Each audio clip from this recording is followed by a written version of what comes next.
When I walked into Starbucks that morning, I wasn't expecting to see her again.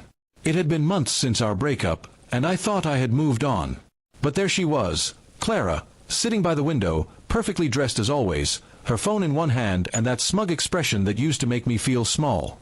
I almost turned around and left, but before I could, she looked up and smiled. "Well, if it isn't the man who used to waste my time," she said, loud enough for the nearby customers to hear. I took a deep breath and forced a polite smile. "Good to see you too, Clara," I replied. She motioned for me to sit, and for reasons I still don't fully understand, I did. Maybe curiosity. Maybe closure. Before I could even order, she leaned forward, her tone dripping with mock sympathy. "You know," she said, stirring her latte, "my new boyfriend just bought me a car. A Tesla. You could barely afford dinner half the time. It's funny how life upgrades you when you stop settling." Her words stung, not because I still loved her, but because I once believed that what we had was genuine. I wanted to laugh at the irony.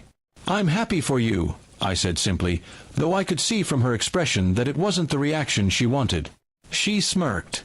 "You should be. He's everything you're not: successful, confident, generous.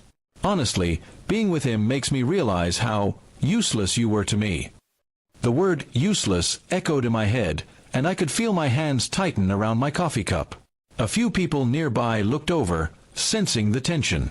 I could have argued, reminded her of all the nights I supported her when she was broke, of the rent I helped pay when she was between jobs. But I didn't. Instead, I said quietly, "If that's what you think, then I'm glad you found someone who gives you what you want." That calmness threw her off. She blinked, waiting for me to break, to get angry, to feed her ego. When I didn't, she scoffed. "You really haven't changed, still pretending you don't care." "I do care," I said, "just not about proving myself anymore." I stood up to leave, but she stopped me with one last jab.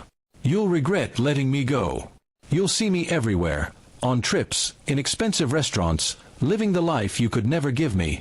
I turned back to her and smiled for real this time. "Maybe," I said.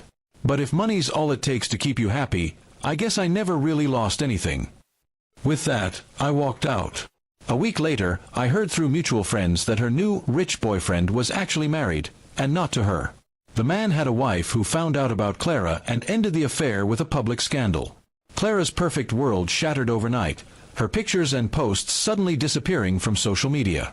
When I saw her again, months later, she wasn't sitting in Starbucks with designer bags. She was alone, looking smaller, quieter. She saw me, but this time, she didn't speak. I gave her a nod and kept walking. It wasn't revenge, exactly. It was just life showing its balance. I had found peace, a steady job, and a quiet confidence I didn't have before. For the first time, I realized her insult had done me a favor.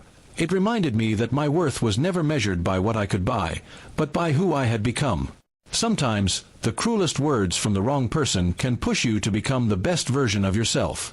And that day in Starbucks, when she called me useless, was the moment I stopped needing her approval forever.